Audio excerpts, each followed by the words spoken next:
وقولوا للناس حسنا۔ معزز سامعین گرامی قدر، آج خطبہ جمعہ میں جس موضوع کو شروع کیا ہے اس موضوع کی طرف ہم اپنے پچھلے دروس کی کنٹینیوٹی کو ختم کر کے اس کی طرف بڑھیں گے۔ قبل اس کے کہ زبان کے وبال جھوٹ کے حوالے سے چند گزارشات کو آپ کے سامنے رکھوں، آج آپ کے سامنے ایک نہایت اہم مسئلے کے اوپر بھی چند منٹ کے لیے بات کرنی ہے۔ وہ مسئلہ گزشتہ دنوں جو ہنگامے ہوئے، ملک میں ایک کشمکش کی کیفیت رہی، اس وجہ سے دب گیا۔ آپ کے سامنے آج اس مسئلے کو اس لیے رکھنا کہ آپ کی اور میری کچھ ذمہ داریاں ہیں دین اسلام کے لیے بھی، اور دین اسلام کو بچانے کے لیے بھی، اور دین اسلام کا جھنڈا اٹھانے کے لیے بھی۔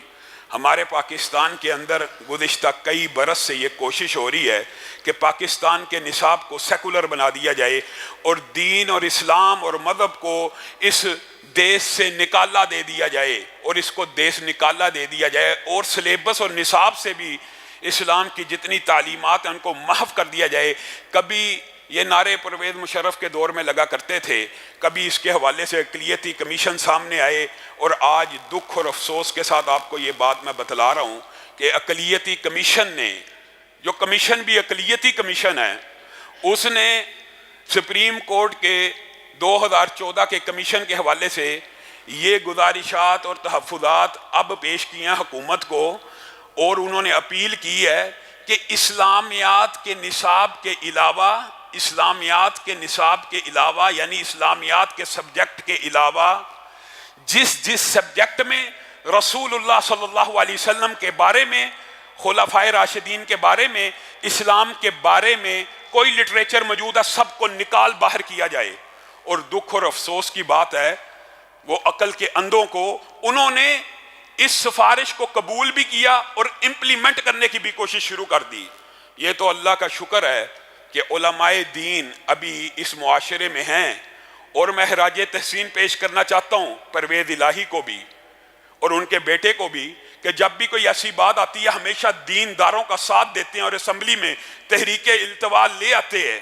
معاویہ اعظم طارق کا بھی شکریہ، بلکہ آج ہمیں ضرورت ہے کہ ساری مذہبی قیادتوں کا شکریہ ادا کریں، اور ان کو جیسے انہوں نے سابقہ سانحے کے اندر اپنا کردار ادا کر کے ملک کو افراتفری سے بچا کر صلح اور اتحاد کا ماحول بنایا، آج پھر آپ کی اور میری ذمہ داری دوبارہ شروع ہو گئی ہے کہ سراج الحق صاحب، فضل الرحمان صاحب، مفتی منیب صاحب، عدنان کے کاکا ہیل صاحب، اور اس کے علاوہ اجاز چودھری صاحب، چاہے پی ٹی آئی کے ہیں، جتنے بھی دینی حمیت رکھنے کے والے لوگ ہیں، وہ اس اقلیتی کمیشن کے فیصلے کے بارے میں کیا رائے رکھتے ہیں۔ یہ کتنی عجیب بات ہے اور کتنی غیر سیکولرانہ بات بھی ہے، یہ بات بھی سن لیجئے۔ ہمارے یہاں کے دیسی سیکولر عجیب قسم کے دین دشمن ہیں۔ سیکولرزم کا یہ بھی مطلب نہیں جو انہوں نے سمجھ لیا ہے۔ مجھے بتائیے، کہتے ہیں کہ انگلش لٹریچر کے اندر رسول اللہ کی زندگی کا جو چیپٹر ہے اس کو نکال دیا جائے۔ خلفائے راشدین کا انگلش لٹریچر کے ساتھ کیا تعلق ہے؟ یہ کس قدر جاہل ہیں۔ اردو ادب میں، اردو لٹریچر میں اگر ہم اپنے اسلامی ہیرو انگلش لٹریچر میں اسلامی ہیرو نہیں پڑھانے تو اور کیا پڑھانا ہے؟ پھر مغرب کے ہیروز کو لٹریچر میں ڈال دیا جائے۔ یہ کتنی عجوبے اور اچنبے کی بات ہے۔ ہمارا تو یہ مطالبہ تھا کہ سائنس کے اندر بھی اسلامی سائنسدانوں کا ایک چیپٹر ہونا چاہیے اور مسلمانوں کے عقائد و نظریات کا باب ہونا چاہیے۔ تم بلا شبہ جو سمجھتے ہو سائنسدان سمجھتے رہیں کہ زمین و آسمان کی خود بخود بن گئے تھے۔ خود بخود بننا زیادہ مشکل ہے کہ یہ کہنا کہ ایک رب نے بنائے ہیں، یہ زیادہ آسان بات ہے۔ ہماری آئیڈیالوجی ہے، ہمارا نظریہ ہے۔ اگر سائنس کے ابتدا میں یہ باب بھی ہو جائے تو پرویز ہود جیسوں کو بیماری لگ جاتی ہے۔ یہ جی سائنس کا بیڑا غرق ہو رہا ہے، تو نے دین اور اسلام کا بیڑا غرق کر دیا۔ یہ کیسی بات ہے کہ نصاب کے اندر سے نام محمد کو مٹا دیا جائے، نصاب کے اندر سے سیرت خلفائے راشدین کو ختم کر دیا جائے۔ پولیٹیکل سائنس ہو، کیا مسلمانوں کی دین کے اندر پولیٹیکل سائنس موجود نہیں ہے؟ کیا اسلام میں سیاسیات نہیں ہے؟ کیا اسلام میں معاشیات نہیں ہے؟ کیا اسلام میں عمرانیات نہیں ہے؟ ان سارے سبجیکٹ سے اسلام کو نکال دیا جائے۔ کیوں؟ جی اقلیتوں کے اوپر یہ جی ظلم ہے، یہ ان کی عقل ہے کہ اقلیتوں کے لیے یہ ظلم ہے۔ وہ اسلام کی کوئی تعلیمات پڑھیں گے تو یہ ظلم ہے۔ آج تک کسی مسلمان نے یہ کہا کہ میں بلکہ برطانیہ کی ہسٹری نہیں پڑھوں گا، یہ ظلم ہے، میں پروٹسٹنٹ چرچ کی ہسٹری نہیں پڑھوں گا، یہ ظلم ہے، کیتھولک کی نہیں پڑھوں گا، یہ ظلم ہے؟ یہ تو نالج ہے۔ آپ نے پہلے وطن سے جہاد کو دیس نکالا تو دے دیا، آج جہاد کا کوئی نام نہیں لے سکتا۔ کون ہے، کہاں ہیں وہ علماء جو کہہ سکیں کہ فرانس کے خلاف جہاد فرض ہو گیا؟ کوئی کہے گا اس کو اٹھا کے لے جائیں گے۔ پہلے جہاد کو بھی دیس نکالا دیا، اب ابلاغ کو بھی دیس نکالا دے دو، یعنی تمہارا کام اب تبلیغ کرنا بھی نہیں رہا۔ کرتاس کے چہرے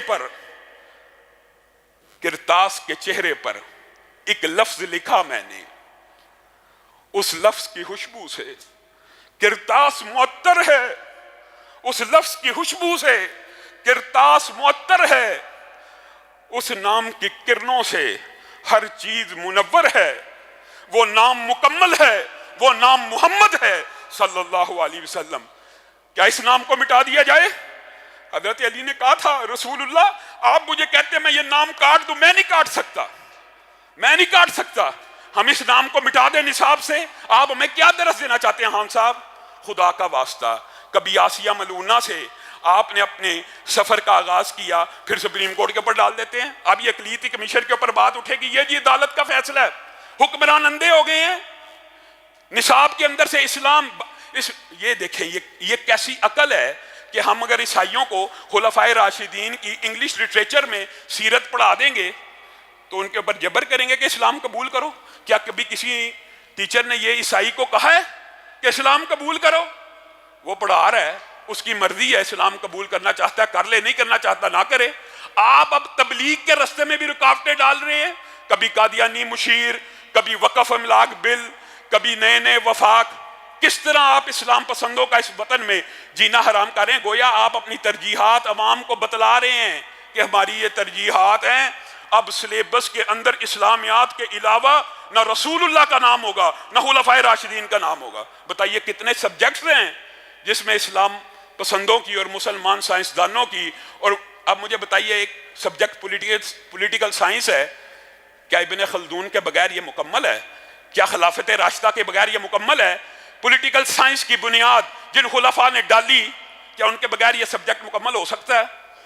آپ نام چاہیے دے دے کہ مسلمانوں کا، لیکن آپ بغیر سوچے سمجھے اقلیتوں کو خوش کرنے کے لیے مسلمانوں کو یہ اقلیت بنانا چاہتے ہیں۔ وَلَن تَرْضَ عَنْكَ الْيَهُودُ وَلَا النَّصَارَىٰ حَتَّىٰ تَتَّبِعَ مِلَّتَهُمْ۔ عمران خان صاحب، اللہ کہہ رہا ہے، مولوی نہیں کہہ رہا، اللہ کہہ رہا ہے۔ اللہ، یہودی اور عیسائی جن کو آپ خوش کرنا چاہتے ہیں یہ آپ سے کبھی خوش نہیں ہو سکتے، یہاں تک کہ آپ خود یہودی اور عیسائی کیوں نہ ہو جائیں۔ قُلْ إِنَّ هُدَى اللَّهِ هُوَ الْهُدَىٰ۔ اللہ ہی جو بات کہہ رہا ہے، اللہ ہی جو بات کہہ رہا ہے وہی سچی ہے، وہی پکی ہے، ٹھوس ہے۔ اگر آپ ان کی پیروی کرنا شروع کر دیں گے، مَا لَكَ مِنَ اللَّهِ مِن وَلِيٍّ وَلَا نَصِيرٍ، اللہ بھی کہہ رہا ہے، اللہ کہہ رہا ہے مولوی نہیں، پھر آپ کا کوئی مددگار نہیں ہوگا، اللہ بھی نہیں ہوگا، پھر اللہ بھی آپ کو نہیں بچائے گا، اللہ خود کہہ رہا ہے۔ ان کے پیروی کرتے کرتے یہ ان کو راضی کرتے ہو کہ FATF سے نام نکل جائے گا، معیشت مضبوط ہو جائے گی، فرانس کے سفیر کو جی نکال دیں گے، بیڑا غرق ہو جائے گا۔ نہ نکالو، معیشت بچ جائے گی، نہیں بچ سکتی۔ اگر تم یہودی اور عیسائی ہی کیوں نہ ہو جاؤ، اللہ کہہ رہا ہے پھر بھی عیسائی یہودی ہو جاؤ، تب تک یہ راضی نہیں ہوں گے، اور اگر تم عیسائی یہودی بھی ہو جاؤ گے تم کامیاب نہیں ہو سکتے۔ اللہ کی طرف سے نہ مدد آنی ہے نہ نصرت آنی ہے۔ تو ہم سب ساتھیوں کو اس بارے میں آج ابلاغ کرنے کی ضرورت ہے۔ سوشل میڈیا کے اوپر اس ٹرینڈ کو چلائیے، دین پسندوں کو بتلائیے کہ اب یہ جو سلیبس کا ڈرامہ تھا وہ بے نقاب ہو گیا، اس لیے بنایا گیا تھا، اس لیے بنایا جاتا ہے۔ نصاب ہی کو سارے کا سارا بتائیے، دنیا کے اندر جتنا بھی لٹریچر ہوتا ہے، انگلش لٹریچر کو ہی لے لیجئے، کیا وہ اپنے ہیروز کی اس میں ذکر نہیں کرتے؟ کیا اردو لٹریچر کے اندر اگر بندہ اپنے ہیروز کی لائف کو ڈسکس کرے، اچھی ادبی پرائے میں کوئی چیز لکھی ہو تو کیا حرج ہے؟ کیا معاشرت کے اندر، معیشت کے اندر اسلامی اسکول آف تھاٹ کو انٹروڈیوس کروایا جائے کہ اسلام کا معاشی نظام یہ ہے؟ تو کیا معاشیات کا سبجیکٹ اس کے بغیر، یعنی آپ یہ سمجھتے ہیں کہ ہر چیز مغرب نے، ہر چیز یورپ نے، اور جو وہ کہتے ہیں وہی ٹھیک ہے؟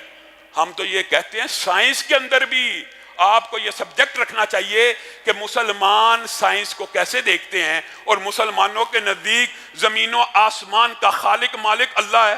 یہ بات کہہ دینے میں حرج کیا ہے؟ وہ پھر پرویز ہود جیسے سامنے آ جاتے ہیں، ماشاءاللہ ماشاءاللہ، وہ اللہ کا انکار کر دیتے ہیں۔ یہ جی سائنس کا جنازہ نکال دیا مولویوں نے کہ زمین و آسمان اللہ نے بنائی ہے، اس کے نزدیک یہ سائنس کا جنازہ ہے، اس کے نزدیک سائنس کا جنازہ ہے، اس کے نزدیک یہ جنازہ انسانیت کا نہیں ہے، معاذ اللہ، کہ انسان بندروں کی اولاد ہیں، سارے انسان بندروں کی اولاد ہیں، تم ہو گے بندر کی اولاد، ہم ایک رسول اور پیغمبر آدم علیہ السلام کی اولاد میں سے ہیں۔ یہ تمہارا کیا؟ اب آپ اسلام کی سائنس کو رکھ لیں، جس نے پڑھنا جس نے ماننا مان لے، جس نے نہیں ماننا نہ مانے۔ تو معزز سامعین گرامی قدر، اس حوالے سے آپ کو ابلاغ کرنے کی اشد ضرورت ہے، اور انشاءاللہ یہ وطن کلمہ طیبہ کے نام پہ بنا ہے، اور اگر کوئی سمجھتا ہے کہ نصاب کے اندر سے نام محمد کو بٹا دے گا، یہ اس کی بہت بڑی بھول ہے۔ معزز سامعین گرامی قدر، جھوٹ کے حوالے سے، جھوٹی قسم کے حوالے سے چند گزارشات کو آپ کے سامنے رکھا تھا۔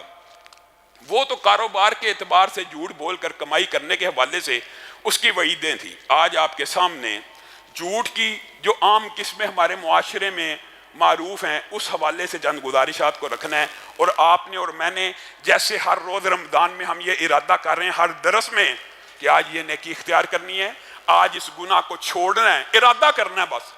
مدد اللہ کی آئے گی، انشاءاللہ آئے گی۔ جو بندہ ارادہ کرتا ہے، ایک ہاتھ اللہ کی طرف بڑھاتا ہے، اللہ پورا بازو بڑھا دیتا ہے۔ جو ایک بازو بڑھاتا ہے، اللہ تعالیٰ تو چل کے آتا ہے، جو چل کے جاتا ہے اللہ دوڑ کے آ جاتا ہے۔ ارادہ کر لیجئے۔ اور ان میں سے بہت بڑی جو ایک قسم ہے وہ یہ ہے خام خواہ جھوٹ بولنا، خام خواہ جھوٹ بولنا۔ نبی کریم صلی اللہ علیہ وسلم نے فرمایا منافق کی 3 ہی نشانی ہیں، بعض حدیثوں میں 4 نشانیاں، وہ حدیث پہلے آپ کے سامنے رکھی تھی، اور اس حدیث میں 3 نشانی ہیں۔ وہ کیا ہیں؟ جب بات کرے جھوٹ بولے، جب وعدہ کرے توڑ دے، جب امانت دی جائے خیانت کر دے۔ ان تینوں کے اندر جھوٹ شامل ہے، اور رسول اللہ صلی اللہ علیہ وسلم نے جھوٹ کی قباحت کو بیان کرتے ہوئے یہاں تک بیان کر دیا۔ عبداللہ ابن عامر چھوٹی عمر کے صحابی ہیں، کہا رسول اللہ پنکھا چلاؤ، رسول اللہ صلی اللہ علیہ وسلم ہمارے گھر میں موجود تھے اور میری ماں نے مجھے بلایا۔ آپ نے اس حدیث کو غور سے سننا اور سمجھنا۔ رسول اللہ ہمارے گھر میں تھے اور میری ماں نے مجھے بلایا، اے عبداللہ میری بات سن، میں تجھے کوئی چیز دیتی ہوں، ادھر آ، میرے پاس آ، جیسے مائیں بلاتی ہیں، بیٹا میرے پاس آؤ میں تمہیں ٹافی دیتی ہوں، بیٹا میرے پاس آؤ میں تمہیں پیسے دیتی ہوں، بیٹا میرے پاس آؤ میں آئس کریم کھلاتی ہوں، وغیرہ۔ آج کل معاشرے میں یہی چیز چلتی ہے۔ تو رسول اللہ صلی اللہ علیہ وسلم نے اس صحابیہ سے مخاطب ہو کے کہا، عبداللہ بن عامر کی والدہ سے، کیا آپ اس کو کوئی چیز دینے کا ارادہ رکھتی ہیں؟ انہوں نے کہا اللہ کے رسول جی ہاں، میرے پاس ایک کھجور ہے اور میرا ارادہ ہے یہ میری بات ماننے گا تو میں اس کو کھجور دے دوں گی۔ رسول اللہ صلی اللہ علیہ وسلم نے آپ کی اور میری رہنمائی کے لیے ایک سنہرا اصول مرتب کر دیا۔ کیا کہا؟ اے میری صحابیہ، اے عبداللہ کی والدہ، اگر آپ اس کو بلا لیتی کہ میں تجھے کوئی چیز دیتی ہوں، میری بات سن لے، میری بات مان لے، اور پھر بدلے میں کھجور نہ دیتی، بچہ ہے، اپنا بچہ ہے، اس کو بہلایا جا رہا ہے، اس کو پھسلایا جا رہا ہے، اگر آپ اس کو کھجور نہ دیتی تو آپ کا یہ جھوٹ بھی قیامت والے دن آپ کے نامہ اعمال میں لکھا ہوا ہوتا۔ بتائیے ہم کس معاشرے کا حصہ ہیں؟ ایک بچے کے ساتھ، اور بچہ بھی غیر کا نہیں، اپنے بچے کے ساتھ جھوٹ بولنے کے حوالے سے رسول اللہ صلی اللہ علیہ وسلم یہ کہہ رہے ہیں۔ تو صحابہ جب رسول اللہ سے یہ باتیں سنا کرتے تھے نا، جھوٹ کی سنگینی کے حوالے سے، تو بڑا حیران بھی ہوتے تھے، پریشان بھی ہوتے تھے، توبہ بھی کی۔ ظاہر ہے وہ معاشرہ سارے کا سارا پہلے جس قسم کی قباحتوں کا تھا، لیکن رسول اللہ سے بات سن لی، چھوڑ دیا۔ یہی میرا اور آپ کا عقیدہ ہونا چاہیے، جس بات کا جس دن پتہ لگ جائے اس دن چھوڑ دی۔ صحابہ نے رسول اللہ صلی اللہ علیہ وسلم سے پوچھ لیا، اے اللہ کے رسول، ہم لوگوں کے گھر جاتے ہیں، لوگوں کے پاس جاتے ہیں، میل جول کرنے کے لیے جاتے ہیں، مفہوم یہ ہے کاروبار کے لیے جاتے ہیں، تجارت کے لیے جاتے ہیں، کسی کے پاس بھی جاتے ہیں، وہ خاطر مدارت کے لیے کوئی چیز سامنے لا کے رکھ دیتا ہے، خاطر کے لیے کوئی چیز سامنے لا کے رکھ دیتا ہے۔ کئی دفعہ طبیعت میں تکلف آ جاتا ہے، فرینکنس نہیں ہوتی۔ ہمارے معاشرے میں بھی یہی حساب ہے، انسان اپنے کسی درینہ دوست کے پاس جائے، اس کو تو کہہ دیتا ہے یار فلاں چیز منگوا، فلاں چیز منگوا، لیکن کسی کے ساتھ کچھ تکلف ہو تو وہ چیز سامنے رکھ دے تو بندہ کیا کہتا ہے؟ میرا جی نہیں چاہ رہا، میں ابھی کھا کے آیا ہوں, میری طبیعت بھری ہوئی ہے. صحابہ اس بارے میں بھی اتنے, صحابہ کا عقل شعور کا اندازہ کیجئے اور احتیاط کا اندازہ کیجئے. صحابہ یہ باتیں بھی پوچھ لیا کرتے تھے. اللہ کے رسول, اس وقت جب ہمارے دل میں چیز کی طلب تو ہوتی ہے لیکن تکلف سے, چونکہ دوستی نہیں ہوتی, ہم کہہ دیتے ہیں میرے جی میں ابھی میرا دل نہیں کر رہا. دل کر رہا ہوتا ہے اور ابھی میرا دل نہیں کر رہا, منہ سے لفظ نکل جاتا ہے. اے اللہ کے رسول, آپ جھوٹ کی اتنی سنگینی بیان کرتے ہیں, کیا یہ جھوٹ بھی لکھا جائے گا؟ تو رسول اللہ صلی اللہ علیہ وسلم نے کہا, میرے صحابہ اگر جی کر رہا ہو اور تم اوپر اوپر سے یہ کہہ دو کہ میری طبیعت نہیں چاہ رہی, میں فل ہوں, میں ابھی کھا کے آیا ہوں, تو یہ جھوٹ بھی لکھ لیا جائے گا. بتائیے یہ ہمارے معاشرے کے مسائل آج کے ہیں یا نہیں؟ ان کے نزدیک تو دین اب پرانا ہو گیا معاذ اللہ. ان کی تو یہ خواہش ہے کہ دین کو پرانا کر کے پھینک دیا جائے معاذ اللہ ثم معاذ اللہ. یہ دین قیامت تک کے لیے رہے گا اور یہ دین غالب آئے گا. اللہ کے فضل سے یہ دین غالب آنے کے لیے ہے. یہ نہیں پتا ہماری زندگی میں آنا یا ہمارے بعد آنا ہے, لیکن دین نے غالب آنا ہے. اور اللہ تعالیٰ کو بھی یہ ضرورت نہیں ہے کہ تو ہی دین کو غالب کرے. اللہ رب العزت صرف یہ دیکھتے ہیں کہ یہ کس لشکر میں بندہ شامل ہے, یہ دین کے غلبے والے لشکر میں شامل ہے کہ دین کے خلاف کھڑا, بس. اور اللہ کو کسی چیز کی کوئی ضرورت نہیں ہے. اللہ تعالیٰ نے صرف شمار کرنا ہے, یہ دینداروں کے گروہ سے تعلق رکھتا تھا, دین کا دفاع کرنے والا تھا یا دین کے مخالف چلنے والا تھا. اور بدبخت ہے, بدقسمت ہے وہ لوگ جو خواہ دین کے خلاف چلتے ہیں. یہ وہ خوبصورت دین ہے جس کی راتیں صبح سے زیادہ روشن ہیں کہ رسول اللہ صلی اللہ علیہ وسلم کتنی چھوٹی چھوٹی بات بھی بیان کر رہے ہیں. اور یہ بھی کہہ دیا, یہ اتنی بری بات ہے, معراج کی راتوں میں 2 واقعات رسول اللہ نے دیکھے اور دونوں واقعات بڑے دردناک ہیں. ایک, باچھیں چیری جا رہی ہے, جوڑیاں چیری جا رہی ہیں. یہ کون ہے؟ یہ دنیا میں جھوٹ بولا کرتا تھا. دوسرا دیکھا, باچھوں کو چیر کر پیچھے سے گردن کے ساتھ جوڑ دیا گیا, پھر صحیح ہوئی, پھر پیچھے سے لا کے گردن کے ساتھ جوڑ دیا گیا. یہ کون ہے؟ یہ صرف جھوٹ نہیں تھا بولا کرتا, بلکہ ایسی خبر جھوٹی نکالتا تھا جو مشرق سے مغرب تک پھیل جاتی تھی. اس لیے اس کی باچھوں کو چیرا جا رہا ہے. کتنا؟ پیچھے گردن میں آپس میں مل جائیں, پھر جوڑ دی جائیں, پھر مل جائیں, پھر جوڑ دی جائیں. اس کو اب ساری عمر یہی عذاب ہوتا رہے گا. یہ آپ نے اور میں نے بڑا چھوٹا گناہ سمجھا ہوا ہے اپنے بچوں کی. یہ ہم ٹریننگ کرتے ہیں, کہنے والے اور سب سننے والے. اللہ رب العزت ہم سب کو ہدایت دے. اپنے بچوں کی ہم کیا ٹریننگ کرتے ہیں؟ فلاں آئے, اس کو ذرا بس بتا کہہ دینا. بچے کو تبلیغ کر رہے ہیں, بجائے یہ کہ سچ بولنے کی تلقین کی جائے, اس کو یہ تبلیغ اور نصیحت کی جاتی ہے, جھوٹ بولنے کی ٹریننگ. اور جب بچہ جھوٹ بول کے آتا ہے, ماں باپ ماشاءاللہ بڑا انٹیلیجنٹ ہو گیا, بڑا تیز ہو گیا. کیسی بدبختی ہے, کیسی بد نصیبی ہے. بچہ انٹیلیجنٹ ہو گیا, تو نے بچے کے ایمان کا جنازہ نکال دیا, تو نے بچے کا بیڑا گرک کر دیا. بچوں کی تربیت کے اندر یہ بات شامل ہونی چاہیے, بیٹا سچ بولنا, ہمیشہ سچ بولنا. یہ تلقین تربیت کریں گے تو آپ کو آ کے بھی سچ بتلائے گا. اگر اس کو آپ جھوٹ سکھانے کے لیے سکھا کے گھر سے بھیج دیں گے نا, تو اللہ کی قسم باہر سے جو باتیں آپ کو بتلانا ضروری ہے وہ بھی نہیں بتلائے گا. جھوٹ کی ایک وعید یہ بھی ہے کہ بچے جب جھوٹ سیکھ جاتے ہیں تو جو باتیں والدین کو بتانا از حد ضروری ہوتی ہیں, وہ باتیں بھی انٹیلیجنٹ جو ہو گیا ہے, اب سمجھدار جو ہو گیا ہے, اب ہوشیار جو ہو گیا ہے, پھر وہ باتیں بھی وہ پی جاتا ہے. سچ بولنے کی تلقین کریں, کیا فرق پڑ جائے گا؟ قولوا قولا سدیدا یصلح لکم اعمالکم.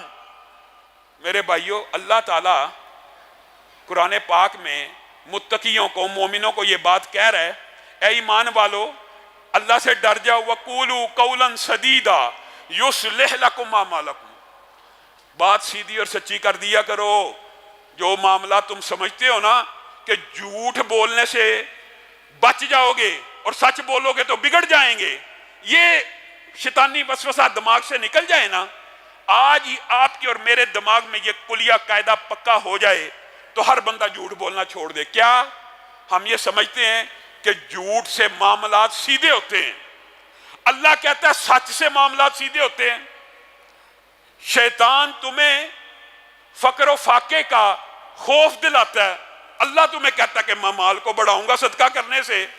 اب بتا دیجئے اللہ سچا کہ شیطان؟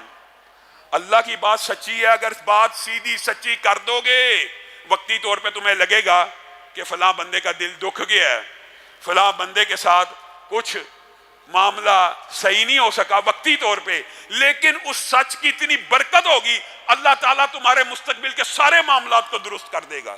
آج سے ارادہ کرو کہ ہمیشہ سچ بولنا ہے. رسول اللہ صلی اللہ علیہ وسلم نے کہہ دیا جھوٹ بولنا ایک تو وعیدیں ہیں, بہت زیادہ عذاب ہیں, گناہ بھی ہے, جہنم کے رستوں کی طرف بھی لے کے جاتا ہے, دل کے اندر سیاہ نقطے بھی ڈالتا ہے, دل کو میلا بھی کرتا ہے. لیکن جس وقت بندہ جھوٹ بول رہا ہوتا ہے نا, اس وقت اس کے منہ سے ایک بدبو پیدا ہوتی ہے, اور اس کی بدبو 1 میل تک جاتی ہے. اگرچہ میں اور آپ اس کو نہیں سونگھ سکتے, لیکن کون سونگھتے ہیں؟ وہ فرشتے جو لطیف مخلوقات میں سے ہوتے ہیں, وہ رحمت کے فرشتے, وہ حفاظت کے فرشتے جو انسان کے آگے پیچھے دائیں بائیں اللہ نے مقرر کیے ہوئے ہیں شیاطین اور جنات سے بچانے کے لیے. جب بندہ جھوٹ بولتا ہے, آج لوگ کہتے ہیں نا جادو اثر کر گیا, آج کہتے ہیں جن چمڑ گیا, آج کہتے ہیں جن جسم کے اندر داخل ہو گیا, چمٹ کے رہ گیا, خون کے اندر دوڑ رہا ہے. تو نے کوئی نہ کوئی موقع فراہم کیا ہے, تو ٹی وی دیکھ رہا تھا, یہ وہ موقع تھا جب فرشتوں کو اللہ بھی حکم دیتا ہے. تصویر ہے, اگر تصویر ہے, گھر میں کتا ہے, تم نے گھر میں داخل نہیں ہونا. یہ وہ موقع تھا, تو ٹی وی دیکھ رہا تھا, جن نے آ جانا تھا, کیونکہ حفاظت کے فرشتے نہیں ہیں. انہی مواقع میں سے ایک موقع یہ بھی ہے کہ تو جھوٹ بول رہا تھا اور تیرے منہ سے جھوٹ کی بدبو آ رہی تھی. رحمت کے فرشتے اس بدبو کو 1 میل تک سونگھ کے 1 میل تک دور کھڑے ہو جاتے ہیں. اب بندے کی کیسے حفاظت ہونی ہے ان اندیکھی مخلوقات سے؟ آپ اور میں خود کچھ ایسے عمل کرتے ہیں جن کی وجہ سے کئی دفعہ سرکش جنات بندہ مومن کو بھی تکلیف دیتے ہیں. کچھ آزمائشیں بھی ہوتی ہیں, لیکن بالعموم کی بات کر رہا ہوں. یہ ہمارے ہاتھوں کی کمائی ہوتی ہے, اور ان میں سے ایک باب یہ ہے جھوٹ بولنا اور بلا وجہ بولنا. رسول اللہ صلی اللہ علیہ وسلم نے کہا یہ کتنی ویل للذی, اس بندے کے لیے جہنم کی ایک وادی ہے جس کا نام ویل ہے, اور بعد نے اس کا ترجمہ کیا اس کے لیے ہلاکت ہے جو لوگوں کے ساتھ جھوٹ بولتا پھرے. کس وجہ سے؟ کس وجہ سے؟ تاکہ لوگ مسکرائیں, تاکہ لوگ خوش ہو جائیں, تاکہ لوگ ہنسیں. کتنا بے وقوف آدمی ہے کہ لوگوں کو خوش کرنے کے لیے اپنا نامہ اعمال بھاری کر رہا ہے. اس سے زیادہ بے وقوفی کی کیا بات ہو سکتی ہے؟ انسان کو کم از کم نیکیوں میں تو سیلفش ہونا چاہیے. ہم سیلفش ہوتے ہیں صرف پیسے میں بس, اور ہمارے معاشرے میں سیلفشزم. اور یار دین کے لیے ہی سیلفش ہو جاؤ, دین کے لیے ہی سیلفش ہو جاؤ. کم از کم اگلے بندے کی طبیعت خوش کرنے کے لیے, اگلے بندے کو ہنسانے کے لیے, اگلے بندے کے چہرے پہ تبسم لانے کے لیے جھوٹے لطیفے بنا لیے ہیں, جھوٹ گڑ لیا ٹھٹھا ہنسی مذاق کے لیے. رسول اللہ صلی اللہ علیہ وسلم نے کہا بندہ اس وقت تک مومن نہیں ہو سکتا جب تک ہنسی مذاق میں بھی جھوٹ بولنا نہ چھوڑ دے, جب تک ہنسی مذاق میں بھی جھوٹ بولنا نہ چھوڑ دے. اللہ رب العزت ہم سب کو جھوٹ کی قباحتوں سے محفوظ فرمائے. سبحان ربک رب العزت عما یصفون وسلام.